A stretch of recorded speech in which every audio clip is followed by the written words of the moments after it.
स्वागत है दोस्तों आप सभी का और एक महत्वपूर्ण क्लास में, जिसमें कि हम यहाँ पे कवर करेंगे दोस्तों थर्ड यूनिट को, यानी कि जो थर्ड इकाई है दोस्तों, उसके सभी टॉपिक्स को मैंने यहाँ पे कवर करने का प्रयास किया है। और ये क्लासेस इसीलिए कवर किया है दोस्तों क्योंकि मैंने पिछला जो एग्जाम हुआ था दोस्तों, उसमें मैंने प्रीवियस क्वेश्चनों को देखा, साथ ही साथ मैंने जो इससे पहले वाला जो डेट में जो एग्जाम हुआ था दोस्तों, तो उसको मैंने एनालिसिस किया और उसमें देखा मैंने कि कुछ ऐसे यूनिट्स मुझे देखने को मिले जो कि तीन तीन चार चार नंबर एक यूनिट दे रहा है दोस्तों। सो मैंने सोचा कि आपको यूनिट वाइज भी क्वेश्चन करवा दूं, यूनिट्स को पूरा कवर करवा दूं, जिससे कि आपके क्वेश्चन जो है गलत नहीं होंगे। और हर एक यूनिट यदि हम देखें दोस्तों, सो आपके लिए तीन तीन चार चार नंबर देता है। सो आप सभी के लिए ये तीसरा यूनिट है दोस्तों, और इस क्लास में हम तीसरा यूनिट को कंप्लीट रूप से कवर करने का प्रयास करेंगे। और आप सभी से मेरा एक ही रिक्वेस्ट रहेगा कि आप हर एक क्वेश्चन का आंसर देने का प्रयास जरूर कीजिएगा दोस्तों, जो कि हर एक क्वेश्चन आपको आपका एग्जाम की तैयारी को दिखाएगा कि आपका एग्जाम के लिए आप कितना तैयार है। ठीक है, सो आप हर एक क्वेश्चन का आंसर देने का प्रयास कीजिएगा। सो आपका बिना समय गवाए मैं आपको डायरेक्ट लेके चलता हूं दोस्तों उस यात्रा की सफर की ओर जो आप हम सब निकल पड़े हैं। सो पहला क्वेश्चन आपके स्क्रीन पे आ चुका है दोस्तों, जो कि आप यहाँ पर देख पा रहे होंगे। पहला क्वेश्चन जो कि आपसे पूछा गया है, संविधान सभा का गठन किस अधिनियम के अंतर्गत किया गया था। ठीक है, और आप सभी को याद दिला दूं दोस्तों कि आज के ये वो क्वेश्चन है जो आपको आपके एग्जाम में बहुत हेल्प करने वाले हैं। सो आप हर एक क्वेश्चन को बहुत ही अच्छा से देखिएगा दोस्तों, क्योंकि एक एक क्वेश्चन को आपको समझना है, क्योंकि ये वो क्लास है दोस्तों जो आपको आपके एग्जाम में बहुत हेल्प करने वाला है। ठीक है, सो इस क्वेश्चन का राइट आंसर आपको यहाँ पर देना है। और जो क्वेश्चन आप यहाँ पर देख पा रहे होंगे, और इसमें ऑप्शन आपको आपके पास है दोस्तों, भारतीय स्वतंत्रता अधिनियम 1947, भारतीय परिषद अधिनियम 1909, या फिर कैबिनेट मिशन योजना 1946, या फिर भारत सरकार अधिनियम 1935। ठीक है, सो इस क्वेश्चन का राइट आंसर आपको यहाँ पर देना है दोस्तों। ठीक है, और बहुत सारे साथी इस क्वेश्चन का राइट आंसर दे पा रहे होंगे साथियों, मैं ऐसा उम्मीद करता हूं। और इस क्वेश्चन का राइट आंसर होगा दोस्तों, आप सभी को पता है, वो है दोस्तों कैबिनेट मिशन योजना 1946 के तहत। ठीक है, सो इस क्वेश्चन का राइट आंसर क्या होगा दोस्तों? इस क्वेश्चन का राइट आंसर सी ऑप्शन हो गया। ठीक है, यानी कि कैबिनेट मिशन 1946। ठीक है, अब हम यहाँ पे क्या करेंगे दोस्तों, मैं आपको ऑप्शन पढ़ के नहीं बताऊंगा, क्योंकि हमारा उद्देश्य है उस क्वेश्चन यानी कि क्वेश्चन का उस आंसर तक पहुंचना। सो मैं डायरेक्ट क्वेश्चन पढ़ूंगा और क्वेश्चन के बाद में डायरेक्ट आंसर बता दूंगा, जिससे कि आपका समय यहाँ पर बचेगा, क्योंकि आपका एक प्रकार से रिवीजन होगा। ठीक है, सो आप हर एक क्वेश्चन का आंसर देने का प्रयास कीजिएगा, बहुत ही स्पीड से हम क्वेश्चन को कवर करेंगे। ठीक है, नेक्स्ट क्वेश्चन है दोस्तों, भारत का संविधान कब लागू हुआ था? आपको बताना है दोस्तों कि भारत का संविधान कब लागू हुआ था। सो आप सभी को याद दिला दूं दोस्तों कि जो भारत का जो संविधान है वो लागू किया गया था 26 जनवरी 1950 को। ठीक है, कब किया गया था? 26 जनवरी 1950 को। नेक्स्ट क्वेश्चन की ओर बढ़ते हैं दोस्तों, और नेक्स्ट अगला क्वेश्चन है, संविधान निर्माण में कितने सदस्य प्रारंभ में शामिल थे? ये क्वेश्चन वेरी वेरी इंपॉर्टेंट है दोस्तों। ठीक है, सो आपको बताना है दोस्तों कि संविधान निर्माण के समय में जो है प्रारंभ में कितने सदस्य शामिल थे। ठीक है, सो आप सभी को याद दिला दूं दोस्तों कि जो जब संविधान का निर्माण हो रहा था, उस समय पे जो प्रारंभ में जो सदस्य थे वो थे दोस्तों 389। ठीक है, सो कितने थे दोस्तों? 389। ठीक है, इसके बाद में नेक्स्ट अगला क्वेश्चन है, भारत में संविधान का प्रस्ताव यानी भारत के संविधान का प्रस्तावना किस पर आधारित है? ये भी क्वेश्चन बहुत ही वेरी वेरी इंपॉर्टेंट है। ठीक है, सो इस क्वेश्चन का राइट आंसर आपको यहाँ पर देना है दोस्तों, और बहुत सारे साथी इस क्वेश्चन का राइट आंसर भी दे पा रहे होंगे दोस्तों। और इस क्वेश्चन का राइट आंसर है, और वो है दोस्तों अमेरिका। ठीक है, कहां से लिया गया दोस्तों? सो अमेरिका से। ठीक है, सो इस क्वेश्चन का राइट आंसर बी ऑप्शन हो गया। ठीक है, इसके बाद में नेक्स्ट अगला क्वेश्चन है दोस्तों कि प्रस्तावना में धर्मनिरपेक्ष शब्द कब जोड़ा गया? ये भी क्वेश्चन वेरी वेरी इंपॉर्टेंट है दोस्तों। ठीक है, सो आपको बताना है कि प्रस्तावना में धर्मनिरपेक्ष जो शब्द है दोस्तों, ये कब जोड़ा गया था? 1951 में, 1976 में, 1985 में, 1992 में। ठीक है, सो इस क्वेश्चन का राइट आंसर आपको देना था, और बहुत सारे साथी बहुत ही जबरदस्त तरीके से आंसर दे पा रहे होंगे, और वो है दोस्तों 1976 में, यानी कि 1976 में ही निरपेक्ष शब्द यहाँ पर जोड़ा गया था। ठीक है, इसके बाद में नेक्स्ट अगला क्वेश्चन है दोस्तों, संविधान का कौन सा भाग मौलिक अधिकारों में मौलिक अधिकारों से संबंधित है? ये भी क्वेश्चन बहुत ही वेरी वेरी इंपॉर्टेंट है दोस्तों। ठीक है, सो इस क्वेश्चन का राइट आंसर आपको यहाँ पर देना था, और बहुत सारे साथी इस क्वेश्चन का राइट आंसर दे पा रहे होंगे दोस्तों, वो भाग तीसरा में है। ठीक है, यानी कि संविधान के जो मौलिक अधिकार जो है दोस्तों, संविधान के किस भाग में है? सो वो है तीसरा भाग में। ठीक है, सो इस प्रकार से इस क्वेश्चन का राइट आंसर सी ऑप्शन हो गया। इसके बाद में नेक्स्ट अगला क्वेश्चन की ओर बढ़ते हैं दोस्तों, और नेक्स्ट अगला क्वेश्चन है दोस्तों, मौलिक अधिकार कितने प्रकार के होते हैं? सो आपके पास में क्वेश्चन है दोस्तों, मौलिक अधिकार कितने प्रकार के होते हैं? ठीक है, सो आप सभी को पता है दोस्तों कि ये क्वेश्चन बहुत ही हलवा है सभी के लिए। तो इस क्वेश्चन का राइट आंसर क्या होगा दोस्तों? 6 होगा। ठीक है, कितने मौलिक अधिकार है दोस्तों? 6 अधिकार है। ठीक है, इसके बाद में नेक्स्ट अगला क्वेश्चन है दोस्तों,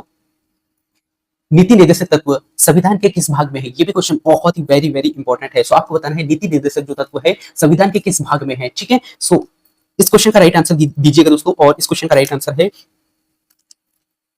ए ऑप्शन। ठीक है, क्या है दोस्तों? ए ऑप्शन है। ठीक है, यानी कि नीति निर्देशक तत्व में, यानी नीति निर्देशक तत्व किस भाग में है, कि आपसे यहाँ पर क्वेश्चन पूछा गया था दोस्तों, और इस क्वेश्चन का राइट आंसर फर्स्ट ऑप्शन है। ठीक है, इसके बाद में नेक्स्ट अगला क्वेश्चन है दोस्तों, जो कि आपके स्क्रीन पर आ चुका है, जो कि आपसे पूछा गया कि भारत में संविधान संशोधन किस अनुच्छेद के तहत किया जाता है। ठीक है, क्वेश्चन क्या है दोस्तों कि भारत में संविधान यानी भारत में संविधान संशोधन किस अनुच्छेद के तहत किया जाता है। ठीक है, यानी कि अभी इससे पहले मैंने टॉप 100 क्वेश्चन करवाया था दोस्तों, उसमें ये क्वेश्चन आपसे पूछा गया था। ठीक है, तो इस क्वेश्चन का राइट आंसर आप यहाँ पर दे पाओगे, मैं उम्मीद करता हूँ। और वो था दोस्तों 368, यानी कि 368 के तहत ही भारतीय संविधान संशोधन अधिनियम का जो यानी कि इसमें जो भारतीय संविधान संशोधन अधिनियम जो किया जाता है दोस्तों, वो किसमें किस अनुच्छेद के तहत किया जाता है, सो वो किया जाता है 368 के तहत। ठीक है, इसके बाद में नेक्स्ट अगला क्वेश्चन है दोस्तों, संविधान में यानी कि संविधान के अनुसार भारत किस प्रकार का राज्य है। ठीक है, सो आपको बताना है दोस्तों कि भारतीय यानी कि संविधान के अनुसार भारत जो है किस प्रकार का राज्य है। सो इस क्वेश्चन का राइट आंसर बहुत सारे साथी दे पा रहे होंगे दोस्तों, जो कि आप सभी को बताया धर्मनिरपेक्ष भी है, समाजवादी भी है, यानी कि समाजवादी भी है, साथ ही साथ गणराज्य भी है। ठीक है, तो इस क्वेश्चन का राइट आंसर आपको देखने को मिलेगा सभी, है ना।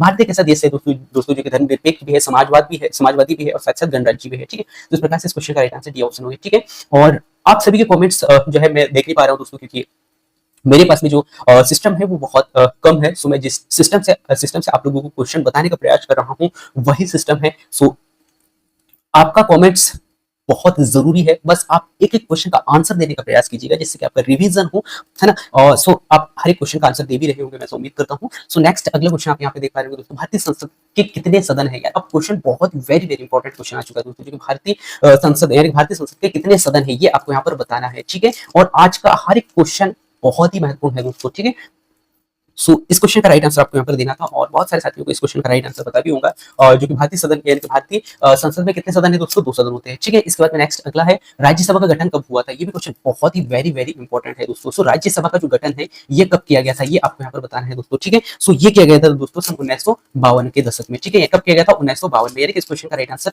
बी ऑप्शन हो गया दोस्तों। ठीक है, इसके बाद में नेक्स्ट अगला राज्यसभा में अधिकतम कितने सदस्य होते हैं।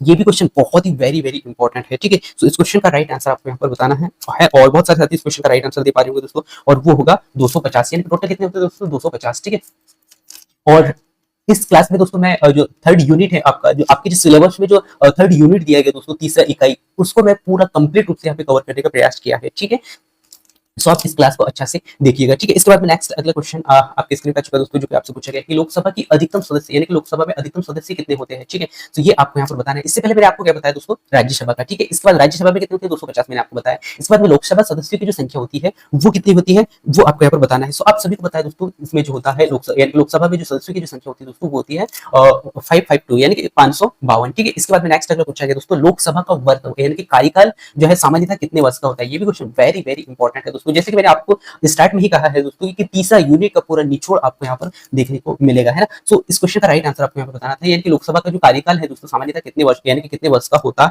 है। ठीक है, सो आप सभी को बताया दोस्तों, इसमें जो लोकसभा का जो कार्यकाल होता है वो कितना होता है, 5 वर्ष का होता है। ठीक है, कितना, 5 वर्ष। ठीक है, इसके बाद में नेक्स्ट अगला क्वेश्चन है दोस्तों कि राज्यसभा को कभी भंग क्यों नहीं किया जा सकता है। ठीक है, ये question very very important question है दोस्तों, और आप सभी को याद दिला दूं दोस्तों, कल के डेट पे आपातकाल से क्वेश्चन पूछा गया था, जो वेरी वेरी इंपॉर्टेंट टॉपिक हो गया आप सभी के लिए। इसके बाद में जीएसटी से क्वेश्चन पूछा गया था दोस्तों, तो जीएसटी आप अच्छे से पढ़कर जाइएगा, है ना। इसके बाद में सिंधु सभ्यता से कल के डेट पे क्वेश्चन यहाँ पर पूछे गए थे। ठीक है, इसके बाद में जो क्वेश्चन आपसे पूछा गया दोस्तों कि राज्य को कभी भंग नहीं किया जा सकता है, क्यों, आपको बताना है दोस्तों। क्या स्थायी सदन है, या फिर इसके सदस्य जीवन भर होते हैं। ठीक है, या फिर इनमें राष्ट्रपति होता है, इनमें राष्ट्रपति होते हैं, या फिर यह अस्थायी निकाय है। ठीक है, इस क्वेश्चन का राइट आंसर आपको यहाँ पर देना था, और इस क्वेश्चन का राइट आंसर है दोस्तों स्थायी सदन, क्योंकि राज्यसभा कैसे होता है दोस्तों, राज्यसभा स्थायी सदन होता है, इसीलिए इसे भंग नहीं किया जा सकता है। ठीक है, इसके बाद में नेक्स्ट अगला क्वेश्चन है दोस्तों, राज्यसभा के सदस्यों का कार्यकाल कितना होता है। ठीक है, सो इस क्वेश्चन का राइट आंसर आपको यहाँ पर बताना था, और बहुत सारे साथी इस क्वेश्चन का राइट आंसर दे पा रहे होंगे दोस्तों, 6 वर्ष। ठीक है, यानी कि जो राज्यसभा यानी राज्यसभा के सदस्य होते हैं दोस्तों, राज्यसभा के सदस्यों का जो कार्यकाल होता है वो कितना होता है, 6 वर्ष का होता है। ठीक है, संसद का विधायी कार्य यानी कि संसद का विधायी कार्य मुख्यतः कौन करता है। ठीक है, सो आपको बताना है दोस्तों, संसद का जो विधायी कार्य जो है मुख्यतः कौन करता है। ठीक है, सो इस क्वेश्चन का राइट आंसर आपको यहाँ पर बताना है। ठीक है, सो आप सभी को याद दिला दूं दोस्तों कि जो सदन जो होता है ना, सदन का जो मुख्य कार्य यानी कि जो विधायी कार्य जो होता है दोस्तों, वो करता है दोस्तों विधायिका। किसके द्वारा किया जाता है, विधायिका के द्वारा किया जाता है। ठीक है, यानी कि इस क्वेश्चन का राइट आंसर सी ऑप्शन हो गया। ठीक है, इसके बाद में नेक्स्ट अगला क्वेश्चन है दोस्तों कि संविधान में संवाद किससे संबंधित है। ये भी क्वेश्चन बहुत ही वेरी वेरी इंपॉर्टेंट है। ठीक है, सो आपको बताना है दोस्तों कि जो संविधान में जो है संविधान में संवाद किससे संबंधित है। ठीक है, सो इस क्वेश्चन का राइट आंसर आप देने का प्रयास कीजिएगा दोस्तों। सो इस क्वेश्चन का राइट आंसर है शक्ति यानी कि शक्ति का विकेंद्रीकरण। ठीक है, यानी कि संवाद से कहा गया है दोस्तों, तो इस क्वेश्चन का राइट आंसर क्या होगा, संवाद यानी कि संवाद किससे संबंधित है। सो संवाद जो है दोस्तों शक्तिकरण यानी कि शक्ति और विकेंद्रीकरण से संबंधित है। ठीक है, यानी कि इस क्वेश्चन का राइट आंसर बी ऑप्शन हो गया। ठीक है, इसके बाद नेक्स्ट अगला क्वेश्चन है दोस्तों कि केंद्र और राज्य के बीच में शक्तियों का वितरण किस सूची में होता है? ये भी क्वेश्चन बहुत ही वेरी वेरी इंपॉर्टेंट है, ठीक है। सो आप सभी को बताना है दोस्तों कि एक तो केंद्र सरकार हो गया और इसके बाद में राज्य सरकार, इन दोनों के बीच में जो शक्तियां का जो वितरण होता है ना दोस्तों, ये किस अनुसूची के तहत होता है, ठीक है। तो ये आपको यहाँ पर बताना है, ठीक है। और ये क्वेश्चन बहुत ही वेरी वेरी इंपॉर्टेंट है दोस्तों, और क्यों हो सकता है कि आपके एग्जाम में पूछा जा सके, ठीक है। सो इस क्वेश्चन का राइट आंसर आपको यहाँ पर देना है दोस्तों, और इस क्वेश्चन का राइट आंसर आप सभी को पता होगा, मैं ऐसा उम्मीद करता हूँ, और वो है सातवां, यानी कि सातवां अनुसूची के तहत राज्य और जो केंद्र सरकार है दोस्तों, इनको यानी कि इनको शक्तियां वितरित की जाती है यहाँ पे इस अनुसूची के तहत, ठीक है। इसके बाद में नेक्स्ट अगला क्वेश्चन है, राज्य विधान परिषद की स्थापना किस अनुच्छेद में वर्णित है? ये भी क्वेश्चन बहुत ही वेरी वेरी इंपॉर्टेंट है, ठीक है। तो आपको बताना है दोस्तों कि राज्य विधानसभा परिषद की स्थापना किस अनुच्छेद में वर्णित है, ठीक है। सो इस क्वेश्चन का राइट आंसर आपको यहाँ पर देना है, और आप सभी को याद दिला दूं दोस्तों कि जो अनुच्छेद 169 यानी अनुच्छेद 169 के तहत विधानसभा परिषद की स्थापना, जो यहाँ पर स्थापना का उल्लेख मिलता है, ठीक है, किस विधि मिलता है दोस्तों? 169, ठीक है। यानी कि इस क्वेश्चन का राइट आंसर बी ऑप्शन हो गया, ठीक है। इसके बाद नेक्स्ट अगला है, नीति निर्देशक तत्वों की प्रेरणा कहाँ से ली गई है दोस्तों? सो आपको बताना है कि नीति निर्देशक तत्वों की जो प्रेरणा है कहाँ से ली गई है।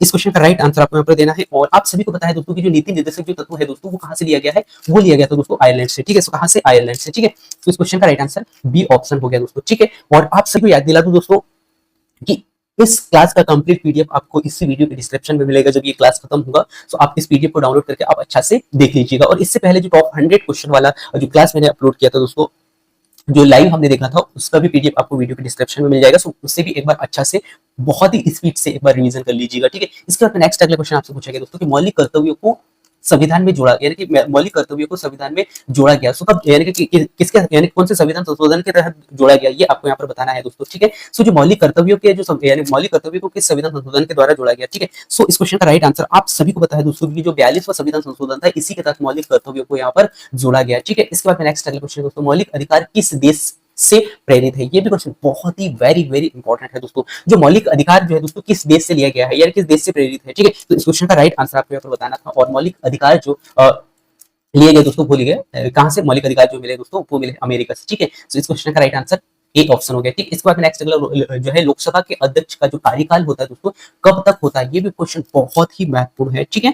सो आप सभी को पता है दोस्तों कि जो लोकसभा का जो कार्यकाल जो होता है ना, वो होता है कितने? 5 वर्ष तक, ठीक है। इसके बाद नेक्स्ट अगला क्वेश्चन है, संविधान की आवश्यकता किस ऐतिहासिक स्थिति के कारण अनुभव की यानी की गई थी, ठीक है। क्वेश्चन क्या है दोस्तों, संविधान की आवश्यकता किस ऐतिहासिक स्थिति के कारण अनुभव की गई थी, ठीक है। सो इस क्वेश्चन का राइट आंसर आपको यहाँ पर बताना है, ठीक है। और इस क्वेश्चन का राइट आंसर बहुत सारे साथी दे पा रहे होंगे दोस्तों, जो कि उपरोक्त सभी होगा, यानी कि यहाँ पे क्वेश्चन पूछा गया था कि दोस्तों की जो संविधान की आवश्यकता किस ऐतिहासिक स्थिति के कारण है ना, किस ऐतिहासिक स्थिति के कारण अनुभव की गई थी दोस्तों, क्योंकि जो है दोस्तों सन 1942 के तहत भारत छोड़ो आंदोलन यहाँ पर हुआ था दोस्तों। साथ ही साथ विभाजन, यानी कि विभाजन के बाद में राज्य स्थिरता जो हमें यहाँ पर देखने को मिला था, साथ ही साथ भारत में एक कानून व्यवस्था की जरूरत थी दोस्तों। सो इन सबको देखते हुए कहीं ना कहीं जो है यहाँ पर भारतीय संविधान की आवश्यकता पड़ी, ठीक है। सो इस प्रकार से इस क्वेश्चन का राइट आंसर क्या होगा दोस्तों? बी ऑप्शन होगा, ठीक है। सो इस क्वेश्चन माफ कीजिएगा, डी ऑप्शन होगा, यानी कि उपरोक्त सभी होगा, ठीक है। इसके बाद में नेक्स्ट अगला क्वेश्चन आपसे पूछा गया दोस्तों कि संविधान निर्माण के समय है ना, संविधान निर्माण के समय महत्वपूर्ण भूमिका किसने निभाई थी? ये भी क्वेश्चन बहुत ही वेरी वेरी इंपॉर्टेंट है दोस्तों, ठीक है। सो आपको बताना है दोस्तों कि संविधान निर्माण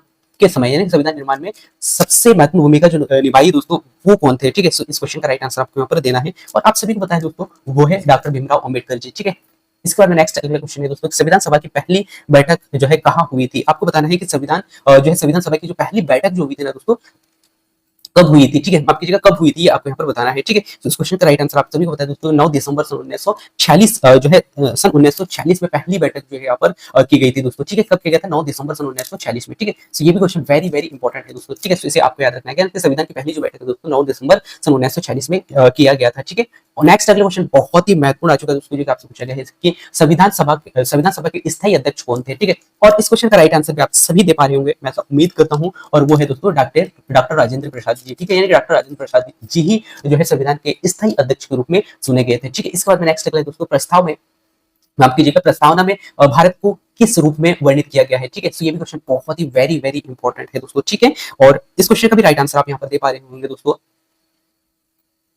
जो कि उपरोक्त सभी होगा, यानी कि प्रस्तावना में भारत को किस रूप में वर्णित किया गया था, ये आपसे पूछा गया दोस्तों। सो भारत को खासकर जो है लोकतांत्रिक गणराज्य के रूप में वर्णित किया गया था दोस्तों, साथ ही साथ धर्मनिरपेक्ष राज्य और साथ ही साथ समाजवादी और धर्मनिरपेक्ष गणराज्य के रूप में, इस यानी कि ये तीनों पॉइंट यहाँ पे पॉजिटिव दिखाई दे रहे हैं दोस्तों। इस प्रकार से हम देखें तो इस क्वेश्चन का राइट आंसर बी ऑप्शन होगा, ठीक है। सो इस प्रकार से इस क्वेश्चन का राइट आंसर उसको मार्क कीजिएगा, डी ऑप्शन हो गया। ठीक है, इसके बाद में नेक्स्ट अगले क्वेश्चन है दोस्तों, जो कि आपसे पूछा गया है कि संविधान का आत्मा किसे कहा जाता है। ये भी क्वेश्चन बहुत ही वेरी वेरी इंपॉर्टेंट है दोस्तों। ठीक है, सो इसे आप अच्छा से देख लीजिएगा दोस्तों। ठीक है, यानी कि संविधान का जो आत्मा है किसे कहा जाता है। सो संविधान का आत्मा आप सभी को पता है दोस्तों कि संविधान का आत्मा किसे कहा जाता है। ठीक है, और वो है दोस्तों प्रस्तावना। ठीक है, सो इस प्रकार से इस क्वेश्चन का राइट आंसर ए ऑप्शन हो गया दोस्तों। और आज के क्वेश्चन वो क्वेश्चन है दोस्तों जो बहुत छोटे छोटे हैं, लेकिन यदि एग्जाम में आ जाए ना दोस्तों तो बहुत बड़े क्वेश्चन हो जाते हैं, क्योंकि ये वही क्वेश्चन होते हैं जो हम एग्जाम हॉल में इन क्वेश्चनों को देख के डर जाते हैं। ठीक है, तो इन क्वेश्चनों को यदि आप पहले ही अच्छा से देख लेते हैं ना दोस्तों, सो कहीं ना कहीं इन क्वेश्चनों से एग्जाम हॉल में आप बहुत अच्छे से संघर्ष कर सकते हैं। ठीक है, नेक्स्ट अगले क्वेश्चन दोस्तों कि संविधान का सबसे बड़ा स्रोत क्या है। सो आपको बताना है कि संविधान का सबसे बड़ा जो स्रोत है वो क्या है। ठीक है, सो इस क्वेश्चन का राइट आंसर आपको यहाँ पर देना था। और आप सभी को पता है दोस्तों कि जो ब्रिटिश संविधान है यही संविधान का सबसे बड़ा स्रोत माना जाता है। ठीक है, इसके बाद नेक्स्ट अगला क्वेश्चन है निम्न में से कौन सी विशेषता जो है भारत के संविधान में है। ये भी क्वेश्चन बहुत ही महत्वपूर्ण है दोस्तों। सो भारतीय संविधान में यदि आप देखें दोस्तों, सो कहीं ना कहीं आपको यहाँ पे अर्ध लचीला एवं अर्ध कठोर यहाँ पर देखने को मिलेगा, यानी कि अर्ध कुछ कुछ भाग यानी कि लचीला देखने को मिलता है और कुछ कठोर देखने को मिलता है। ठीक है, इस प्रकार से इस क्वेश्चन का राइट आंसर सी ऑप्शन हो गया। ठीक है, इसके बाद में नेक्स्ट अगला क्वेश्चन है दोस्तों, मौलिक अधिकार किस अनुच्छेद में प्रारंभ यानी कि किस अनुच्छेद से प्रारंभ होते हैं। ठीक है, सो आपको बताना है कि अनुच्छेद यानी मौलिक अधिकार किस अनुच्छेद से प्रारंभ होते हैं। ठीक है, सो इस क्वेश्चन का राइट आंसर देने का प्रयास कीजिएगा दोस्तों। और आप सभी को बताएं दोस्तों कि जो मौलिक अधिकार जो है वो कहां से प्रारंभ होते हैं। सो प्रारंभ होते हैं दोस्तों अनुच्छेद 12 में। ठीक है, यानी अनुच्छेद 12 से। ठीक है, इस प्रकार से इस क्वेश्चन का राइट आंसर भी ऑप्शन हो गया। और समानता का अधिकार किस अनुच्छेद में है, ये क्वेश्चन भी बहुत ही महत्वपूर्ण है दोस्तों। ठीक है, सो इस क्वेश्चन का राइट आंसर आप यहाँ पर देने का प्रयास कीजिएगा दोस्तों। और आप सभी को पता है कि जो अनुच्छेद 14 और 18 है दोस्तों, अनुच्छेद 14 और 18 में जो है समानता का अधिकार यहाँ पर दिया जाता है। ठीक है, इस प्रकार से इस क्वेश्चन का राइट आंसर ए ऑप्शन हो गया। ठीक है, इसके बाद में नेक्स्ट अगला क्वेश्चन है दोस्तों, धार्मिक स्वतंत्रता का अधिकार किस अनुच्छेद में है। ठीक है, सो आप सभी इस क्वेश्चन का राइट आंसर देने का प्रयास कीजिएगा दोस्तों।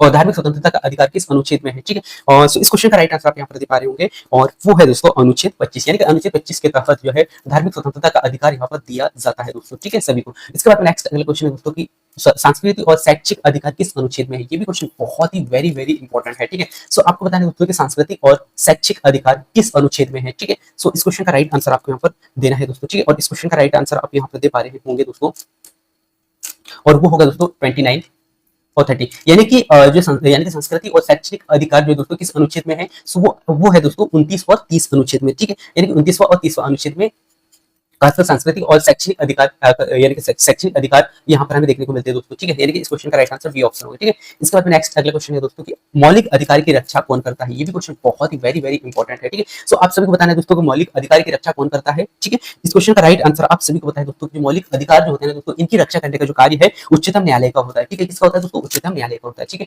इसके बाद में नेक्स्ट अगला है नीति निर्देशक तत्वों का उद्देश्य क्या है। आप सभी को बताना है दोस्तों नीति निर्देशक तत्वों का उद्देश्य क्या है। ठीक है, तो इस क्वेश्चन का राइट आंसर बहुत सारे साथी दे पा रहे होंगे दोस्तों, और वो है कल्याणकारी राज्यों की स्थापना करना। ठीक है, यानी कि नीति निर्देशक जो तत्व होते हैं दोस्तों इनका जो मुख्य उद्देश्य होता है कल्याणकारी राज्यों का स्थापना करना। ठीक है, इसके बाद में नेक्स्ट अगला क्वेश्चन है कि संविधान संशोधन प्रक्रिया को किस देश से लिया गया। ये भी क्वेश्चन बहुत ही वेरी वेरी इंपॉर्टेंट है। ठीक है, सो आपको बताना है दोस्तों की जो संविधान संशोधन की जो प्रक्रिया है दोस्तों ये किस देश से लिया गया है। ठीक है, और आप सभी को बताया दोस्तों जो कि संविधान संशोधन की जो प्रक्रिया है वो कहां से लिया गया है, अमेरिका से लिया गया है। ठीक है, इसके बाद में नेक्स्ट अगला क्वेश्चन है दोस्तों जो कि आपके स्क्रीन पर चुका है, जो कि क्वेश्चन पूछा गया है संसद की विधायी प्रक्रिया का पहला चरण क्या है। क्वेश्चन क्या है दोस्तों, संसद की विधायी प्रक्रिया का पहला चरण आपको यहाँ पर बताना है। ठीक है, सो आप सभी को पता है दोस्तों की जो संसद की जो विधायी प्रक्रिया का जो पहला चरण होता है दोस्तों वो होता है विधायक का परिचय। ठीक है, क्या होता है दोस्तों, विधायक का परिचय। ठीक है, सो इस क्वेश्चन का सी ऑप्शन हो गया राइट आंसर। इसके बाद में संसद की विधायक कौन पेश करता है। ये भी क्वेश्चन बहुत ही महत्वपूर्ण है दोस्तों। ठीक है, तो इस क्वेश्चन का राइट आंसर देने का प्रयास कीजिएगा दोस्तों, और इस क्वेश्चन का राइट आंसर आप यहाँ पर दे पा रहे होंगे दोस्तों कोई नहीं, क्योंकि इसमें पूछा गया था दोस्तों संसद की विधायी पेश यानी कि विधायक पेश कौन करता है। क्या राष्ट्रपति करता है, जी नहीं। प्रधानमंत्री करता है, जी नहीं। या फिर न्यायालय करता है, जी नहीं। ठीक है, तो इस क्वेश्चन का राइट आंसर कोई नहीं होगा। अब यहाँ पे जो है वैसे जो है कौन करता है ये आपको यहाँ पर बताना है। ठीक है, इसके बाद में नेक्स्ट अगला क्वेश्चन है दोस्तों जो कि आपसे पूछा गया है कि राज्यसभा का स्थायी अध्यक्ष कौन होता है। ठीक है, ये भी क्वेश्चन बहुत ही वेरी वेरी इंपॉर्टेंट है दोस्तों। ठीक है, सो इस क्वेश्चन का राइट आंसर आप यहाँ पर देने का प्रयास कीजिएगा दोस्तों, और आप सभी दे पा रहे होंगे दोस्तों कि जो राज्यसभा का जो स्थायी अध्यक्ष जो होता है ना वो कौन होता है, राष्ट्रपति होता है। ठीक है, और मैं उम्मीद करता हूँ दोस्तों कि आप हर एक क्वेश्चन का आंसर बहुत ही अच्छा से दे पा रहे होंगे। ठीक है, और नेक्स्ट अगला क्वेश्चन आपके स्क्रीन पर चुका दोस्तों जो कि आपसे पूछा गया है कि धन विधेयक केवल किस सदन में प्रस्तुत किया जा सकता है। ये भी क्वेश्चन बहुत ही महत्वपूर्ण है दोस्तों। ठीक है, सो आपको बताना है कि जो धन विधेयक केवल किस सदन में प्रस्तुत किया जा सकता है। ठीक है, सो इस क्वेश्चन का राइट आंसर आपको यहाँ पर बताना था, और बहुत सारे साथी इस क्वेश्चन का राइट आंसर भी दे पा रहे होंगे दोस्तों, मैं ऐसा उम्मीद करता हूँ, और वो है लोकसभा, है ना। लोकसभा को यानी कि लोकसभा में प्रस्तुत नहीं किया जा सकता, यानी कि धन विधायक केवल शब्द बोला गया है, सो केवल किस सदन में प्रस्तुत किया जा सकता है दोस्तों। सो धन विधायक को केवल जो है लोकसभा में प्रस्तुत किया जा सकता है। ठीक है, यानी कि इस क्वेश्चन का राइट आंसर भी ऑप्शन हो गया। ठीक है, नेक्स्ट अगला क्वेश्चन है दोस्तों कि लोकसभा अध्यक्ष की नियुक्ति कौन करता है। ठीक है, सो इस क्वेश्चन का राइट आंसर आपको यहाँ पर देना था, और इस क्वेश्चन का राइट आंसर आप यहाँ पर दे पा रहे होंगे दोस्तों। और इस क्वेश्चन का राइट आंसर है लोकसभा, यानी कि जो है लोकसभा अध्यक्ष की नियुक्ति कौन करता है, ठीक है। सो ये आपसे यहाँ पर क्वेश्चन पूछा गया था, है ना। तो इस क्वेश्चन का राइट आंसर आपको यहाँ पर देना था, और बहुत सारे साथी इस क्वेश्चन का राइट आंसर दे पा रहे होंगे दोस्तों। और इस क्वेश्चन का राइट आंसर किसके द्वारा दिया जाता है दोस्तों? इस क्वेश्चन का राइट आंसर होगा दोस्तों लोकसभा सदस्य के द्वारा। किसके द्वारा? लोकसभा सदस्य के द्वारा, ठीक है। सो ये दो ऑप्शन जो कि नीचे रह गए थे, इन्हें आप अच्छे से देख लीजिएगा। यानी लोकसभा अध्यक्ष की जो नियुक्ति जो है दोस्तों, वो किसके द्वारा किया जाता है? सो लोकसभा अध्यक्ष की जो नियुक्ति जो है ना दोस्तों, वो किसके द्वारा किया जाता है? लोकसभा सदस्य के द्वारा किया जाता है, ठीक है।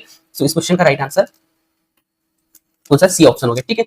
इसके बाद में नेक्स्ट अगला क्वेश्चन है दोस्तों, जो कि आपके स्क्रीन पे आ चुका है। लोकसभा अध्यक्ष के कार्यकाल में कौन सम्मिलित नहीं है? अब यहाँ पे नहीं है पूछा है दोस्तों, और ऐसे क्वेश्चन को आपको आपके यानी कि जो एग्जाम में देने जाने वाले हो ना दोस्तों, उसमें बहुत ही अच्छा से बहुत ही ध्यान से पढ़ना है, क्योंकि बहुत बार क्या होता है कि जहां नहीं लिखा जाता है ना, वहां पे हम हाँ लगा के आते हैं, ठीक है। तो ये बहुत बड़ी गलती होती है दोस्तों, ठीक है। सो इन पॉइंटों का आपको अच्छा से ध्यान रखना है, ठीक है। अब इस क्वेश्चन का राइट आंसर आप देने का प्रयास कीजिएगा। यानी कि लोकसभा अध्यक्ष के कार्यकालों में कौन शामिल यानी कि सम्मिलित नहीं है, ठीक है।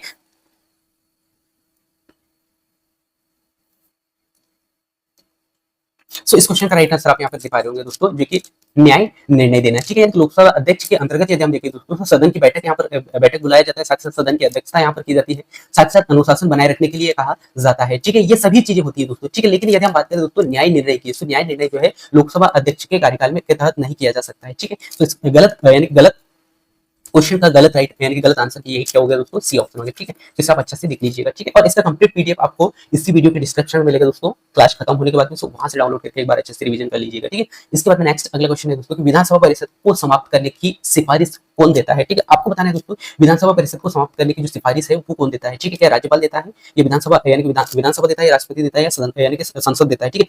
तो इस क्वेश्चन का राइट आंसर बहुत सारे साथी दे पा रहे होंगे दोस्तों, जो कि विधानसभा है, ठीक है। यानी कि विधान परिषद को समाप्त करने की जो सिफारिश है दोस्तों किसके द्वारा दी जाती है? तो वो दी जाती है दोस्तों विधानसभा के द्वारा, ठीक है। इसके बाद में विधान परिषद में सदस्य कितने वर्ष तक कार्य करते हैं? ये क्वेश्चन बहुत ही महत्वपूर्ण है दोस्तों, ठीक है। सो आपको बताना है कि विधानसभा परिषद के द्वारा यानी कि विधानसभा परिषद में सदस्यों का कितने कितने समय तक यानी कि कितना कार्यकाल होता है दोस्तों, ये आपको यहाँ पर बताना है। और यहाँ पे बहुत सारे लोग कंफ्यूज होंगे दोस्तों, बहुत सारे लोग 5 देंगे, लेकिन आप सभी को याद दिला दूं दोस्तों कि जो विधानसभा परिषद होता है दोस्तों, इसके सदस्यों का जो समय होता है दोस्तों वो होता है 6, ठीक है। यानी कि 6 वर्ष तक, ठीक है। कितना होता है? 6 वर्ष, ठीक है। ये आपको अच्छे से याद रखना है, क्योंकि ये क्वेश्चन यानी कि ये क्वेश्चनों में आप कंफ्यूजन होंगे यानी कि कंफ्यूज होंगे दोस्तों, ठीक है। सो इनको आपको अच्छा से पढ़कर जाना है, ठीक है। विधानसभा परिषद का गठन किसके अनुमोदन में होता है, ठीक है। अब यहाँ पे हम एक एक क्वेश्चन को जो है विधानसभा से देख रहे हैं दोस्तों। आप सभी को बताना है इस क्वेश्चन का राइट आंसर है कि विधानसभा परिषद का गठन किसके अनुमोदन से होता है, ठीक है। सो इस क्वेश्चन का राइट आंसर देने का प्रयास कीजिएगा दोस्तों, ठीक है। सो इस क्वेश्चन का राइट आंसर होगा दोस्तों राष्ट्रपति के द्वारा, यानी कि विधानसभा परिषद का जो गठन का जो अनुमोदन जो है ना दोस्तों किसके द्वारा किया जाता है? तो वो किया जाता है दोस्तों राष्ट्रपति के द्वारा, ठीक है। इसके बाद में नेक्स्ट अगला क्वेश्चन है दोस्तों, और इस प्रकार से हम यहाँ पर 50 क्वेश्चन कंप्लीट करने जा रहे हैं दोस्तों। इसके बाद में 50 क्वेश्चन बचेंगे, यानी कि इस क्लास में मैंने टॉप 100 क्वेश्चन कंप्लीट किया है दोस्तों, और इन 100 क्वेश्चनों के माध्यम से आपका जो यूनिट थर्ड है दोस्तों, इसको मैंने यहाँ पर कवर किया है, ठीक है। सो एक एक क्वेश्चन आप सभी के लिए बहुत ही महत्वपूर्ण है ना। और नेक्स्ट अगला क्वेश्चन आप यहाँ पर देख पा रहे होंगे दोस्तों, जो कि आपसे पूछा गया है कि भारत का संघीय ढांचा कैसा है। ये क्वेश्चन बहुत ही वेरी वेरी इंपॉर्टेंट है, ठीक है। सो आपको बताना है दोस्तों कि भारत का जो संघीय ढांचा है दोस्तों वो कैसा है, ठीक है। और इस क्वेश्चन का राइट आंसर भी बहुत ही अच्छा से आप दे पा रहे होंगे दोस्तों, और वो होगा शक्तियों का विवरण यानी कि शक्तियों का वितरण, ठीक है। तो इस क्वेश्चन का राइट आंसर बी ऑप्शन हो गया, ठीक है। इसके बाद में नेक्स्ट अगला क्वेश्चन की ओर चलते हैं दोस्तों, और ये यात्रा आपका कैसा है दोस्तों, ये आप जरूर बताइएगा, क्योंकि इसमें मैंने हर एक क्वेश्चन को बहुत ही सोच समझकर आप लोगों के सामने रखने का प्रयास किया है, और कुछ ऐसे यूनिट्स है दोस्तों जो कि उनको भी मैं कवर करने का प्रयास करूंगा। और इससे पहले मैंने जो है सेकंड यूनिट अपलोड किया था दोस्तों, जिसका यदि आपके पास में समय ना हो तो आप जो है वीडियो के डिस्क्रिप्शन में जिसका लिंक मिल जाएगा, वहां से जाके आप एक बार जो है पीडीएफ डाउनलोड करके एक बार अच्छा से रिविजन जरूर कर लीजिएगा, है ना। अब हम चलते हैं दोस्तों क्वेश्चनों की, और क्वेश्चन है दोस्तों भारतीय संसद में दो सदनों की व्यवस्था क्या है, यानी कि दो सदनों की व्यवस्था को क्या कहा जाता है, ये आपको बताना है दोस्तों, ठीक है। और इस क्वेश्चन का राइट आंसर भी आप बहुत अच्छा से दे पा रहे होंगे दोस्तों, और वो होगा ये ऑप्शन, यानी कि द्विसदनीय व्यवस्था, ठीक है। यानी कि भारतीय संसद द्वारा दो सदनों की जो व्यवस्था यहाँ पर की जाती है दोस्तों, उसे क्या कहा जाता है? द्विसदनीय व्यवस्था, ठीक है। इसके बाद में नेक्स्ट अगला क्वेश्चन है दोस्तों कि राज्यसभा में मनोनीत है ना, राज्यसभा में मनोनीत सदस्यों की संख्या कितनी होती है, ये आपको यहाँ पर बताना है दोस्तों, ठीक है। सो राज्यसभा में मनोनीत जो सदस्यों की जो संख्या जो होती है ना दोस्तों वो कितनी होती है, ठीक है। सो इस प्रकार से इस क्वेश्चन का राइट आंसर आपको यहाँ पर देना है दोस्तों, और इस क्वेश्चन का राइट आंसर आप यहाँ पर दे पा रहे होंगे 12, ठीक है। यानी कि राज्यसभा में जो मनोनीत जो सदस्य होते हैं ना दोस्तों वो कितने होते हैं? 12 होते हैं, यानी कि 12 ऐसे सदस्य होते हैं जो कि मनोनीत होते हैं, ठीक है, जो कि अलग अलग क्षेत्र के आते हैं दोस्तों, वो चाहे साहित्य की बात करें या फिर अन्य अलग अलग जो क्षेत्र है उनके यानी कि उनसे चुना जाता है, ठीक है। तो ये होते हैं दोस्तों कितने? 12 सदस्य, ठीक है। इसके बाद नेक्स्ट अगला है राज्यसभा के सदस्यों का जो कार्यकाल है दोस्तों वो कितना होता है। ये क्वेश्चन बहुत ही वेरी वेरी इंपॉर्टेंट है, ठीक है। तो इस क्वेश्चन का राइट आंसर आपको यहाँ पर बताना है, और इस क्वेश्चन का भी राइट आंसर आप दे पा रहे होंगे दोस्तों, वो है 6 वर्ष, ठीक है। यानी कि राज्यसभा के सदस्यों का जो कार्यकाल होता है ना दोस्तों वो कितना होता है, 6 वर्ष का होता है, ठीक है। इसके बाद में नेक्स्ट अगला क्वेश्चन है दोस्तों कि राज्यसभा के सदस्यों का यानी कि सदस्यों का 1/3 हिस्सा कितने अंतराल पर सेवानिवृत्त होते हैं। ये भी क्वेश्चन बहुत ही वेरी वेरी इंपॉर्टेंट है दोस्तों, ठीक है। तो इस क्वेश्चन को आप अच्छा से देखते जाइएगा। यानी कि राज्यसभा के सदस्यों का जो 1/3 है ना, यानी कि 1/3 हिस्सा जो होता है दोस्तों कितने अंतराल पर सेवानिवृत्त होता है, ठीक है। कितने अंतराल पर सेवानिवृत्त होता है दोस्तों, ये आपको यहाँ पर बताना है, ठीक है। और आप सभी को याद है दोस्तों कि जो राज्यसभा का जो सदस्यों की जो 1/3 जो सदस्यों का जो सेवानिवृत्ति होती है दोस्तों वो होती है हर 2 साल में, ठीक है। यानी कि हर 2 साल में यानी कि 1/3 यानी कि 1/3 सदस्य जो है सेवानिवृत्त होते हैं, ठीक है। और उसके बाद में उसकी जगह पर नए सदस्य यहाँ पर आते हैं, ठीक है। इसके बाद में नेक्स्ट अगले क्वेश्चन है दोस्तों कि लोकसभा के वर्तमान कुल कितने जो है कितने सदस्य हैं, ये आपको यहाँ पर बताना है। सो लोकसभा में वर्तमान में कितने कुल सदस्य हैं, ठीक है। और इस क्वेश्चन का राइट आंसर आप बहुत सारे साथी दे भी पा रहे होंगे, आप सभी को बताऊंगा। और इस क्वेश्चन का राइट आंसर होगा दोस्तों वो होगा 543, ठीक है। यानी कि 500 वर्तमान में कितने दोस्तों 543 है, ठीक है। तो इसे आप अच्छे से देख लीजिएगा। इसके बाद में नेक्स्ट अगला क्वेश्चन है दोस्तों कि संविधान में मौलिक कर्तव्यों को किस अनुच्छेद में जोड़ा गया है, ठीक है। सो इस क्वेश्चन का राइट आंसर आपको यहाँ पर देना दोस्तों, ये भी क्वेश्चन बहुत ही वेरी वेरी इंपॉर्टेंट है ना। संविधान संविधान में मौलिक कर्तव्यों को किस अनुच्छेद के तहत जोड़ा गया है, ठीक है। सो आप सभी को याद दिला दूं दोस्तों, संविधान में जो मौलिक कर्तव्य है दोस्तों उनको जोड़ा गया है 51A के तहत, ठीक है। सो इस क्वेश्चन का राइट आंसर बी ऑप्शन हो गया। इसके बाद में नेक्स्ट अगला क्वेश्चन है दोस्तों मौलिक कर्तव्य संविधान में किस संशोधन द्वारा जोड़ा गया है। ये भी क्वेश्चन बहुत ही वेरी वेरी इंपॉर्टेंट है दोस्तों, ठीक है। सो मौलिक कर्तव्य जो दोस्तों संविधान में किस संशोधन के तहत जोड़ा गया दोस्तों। सो आप सभी को याद है दोस्तों ये जो 42वां संविधान संशोधन था दोस्तों, जिसमें कि मौलिक कर्तव्यों को यहाँ पर संशोधित यानी कि मौलिक कर्तव्यों को जोड़ा गया था, ठीक है।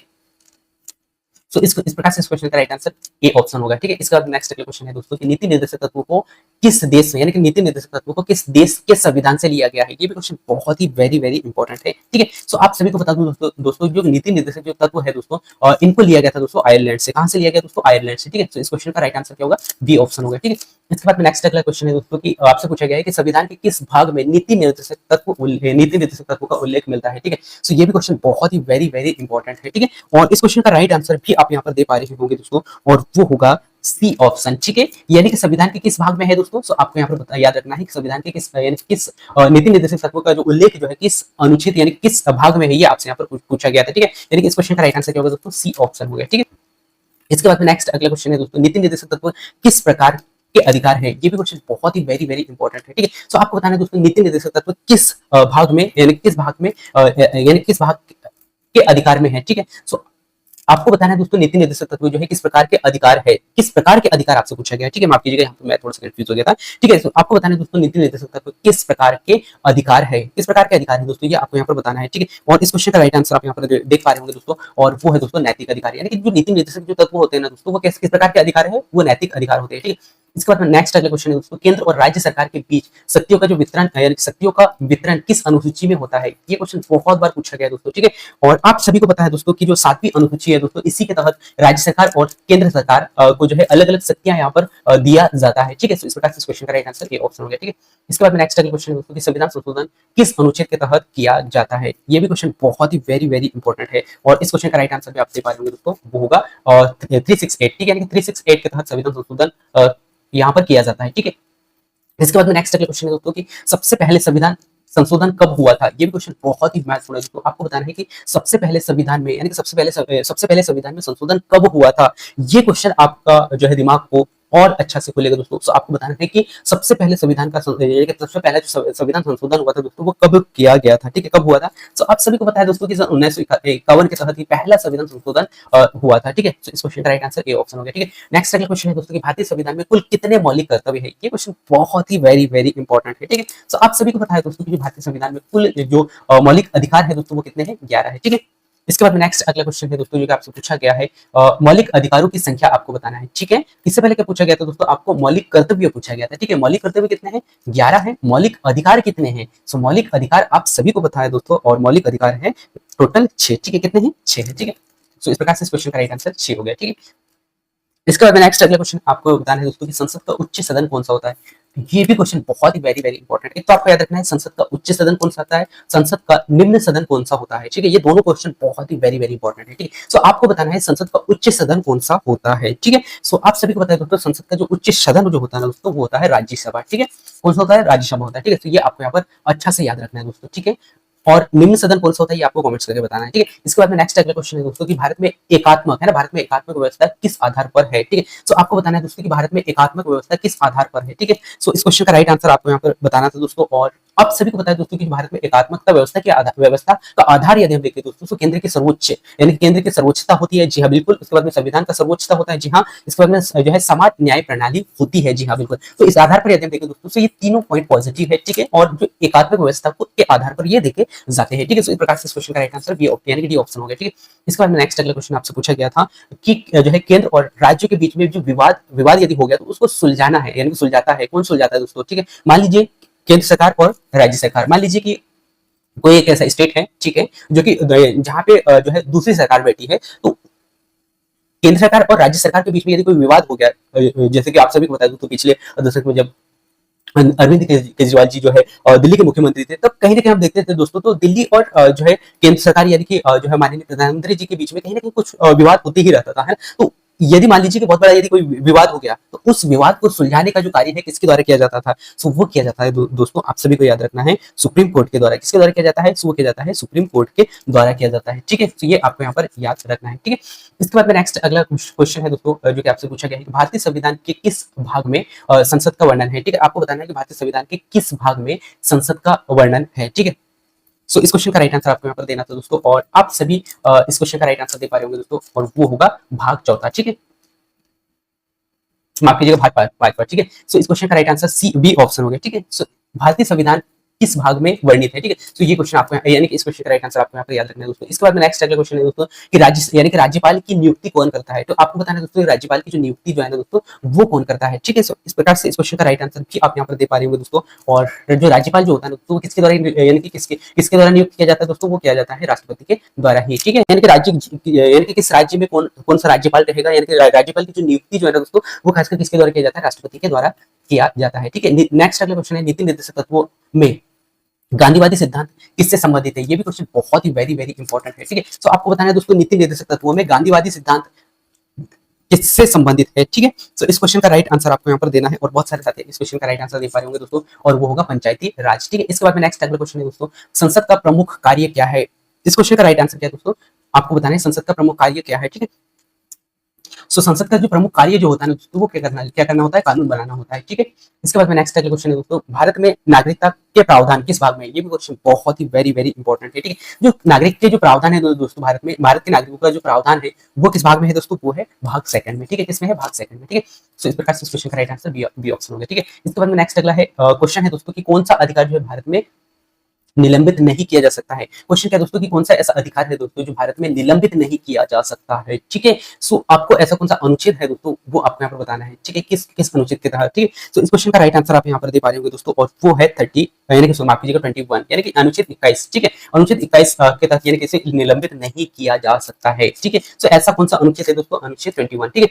इसके बाद में नेक्स्ट अगला क्वेश्चन है दोस्तों कि राज्यसभा का सबसे है ना, राज्यसभा का सदस्य बनने के लिए न्यूनतम आयु कितनी होनी चाहिए, ये भी क्वेश्चन बहुत ही महत्वपूर्ण है दोस्तों, ठीक है। और इस क्वेश्चन का राइट आंसर आप यहाँ पर दे पा रहे होंगे दोस्तों, और वो है 30 यानी कि 30 वर्ष जो है न्यूनतम होना चाहिए दोस्तों यानी कि राज्यसभा का सदस्य बनने के लिए, ठीक है। इसके बाद में नेक्स्ट अगला क्वेश्चन है दोस्तों कि लोकसभा का कार्यकाल सामान्यतः कितना होता है, ठीक है। और इस क्वेश्चन का राइट आंसर भी बहुत ही आसानी से आप यहाँ पर दे पा रहे होंगे दोस्तों, और वो होगा 5 वर्ष, ठीक है।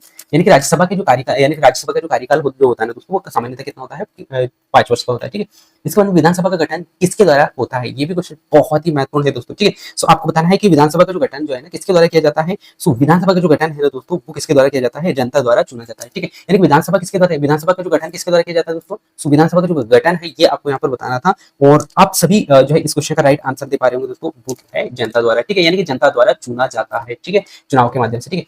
इसके बाद में नेक्स्ट अगला क्वेश्चन है दोस्तों, विधायी प्रक्रिया में अंतिम अनुमोदन किसका होता है, ये भी क्वेश्चन इससे पहले जो मैंने टॉप 100 क्वेश्चन करवाया था दोस्तों, वहां पे आपने देखा था ना कि विधायी प्रक्रिया का जो अंतिम अनुमोदन जो होता है ना दोस्तों, वो किसका होता है। तो आप सभी को बताया दोस्तों किसका होता है, राष्ट्रपति का होता है, ठीक है। इसके बाद में नेक्स्ट अगला क्वेश्चन है दोस्तों, विधानसभा यानी कि विधान का संरक्षण है ना, विधान का संविधान का संरक्षक किसे कहा जाता है, ये भी क्वेश्चन बहुत ही वेरी वेरी इंपॉर्टेंट है, ठीक है। और आप सभी को पता है दोस्तों कि जो संविधान का जो संरक्षक होता है वो माना जाता है उच्च न्यायालय को, ठीक है। इसके बाद में नेक्स्ट अगला क्वेश्चन है कि संविधान सभा का इस यानी कि संविधान सभा का विधायी कार्य का यानी कि विधायी कार्य कौन करता है, ठीक है। सो आपको बताना है दोस्तों कि जो संविधान का जो विधायी कार्य जो है ना, ये किसके द्वारा किया जाता है, ठीक है।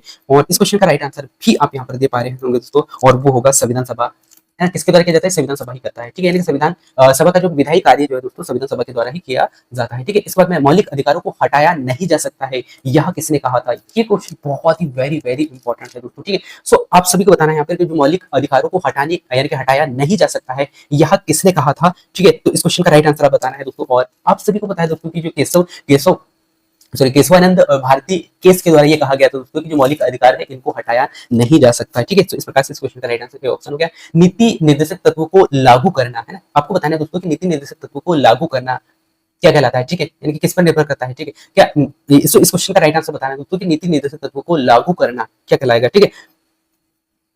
सो इस क्वेश्चन का राइट आंसर आपको बताना था दोस्तों, और आप सभी बता पा रहे होंगे राज्यों की नीति है, ठीक है। यानी कि राज्यों की नीति, ठीक है।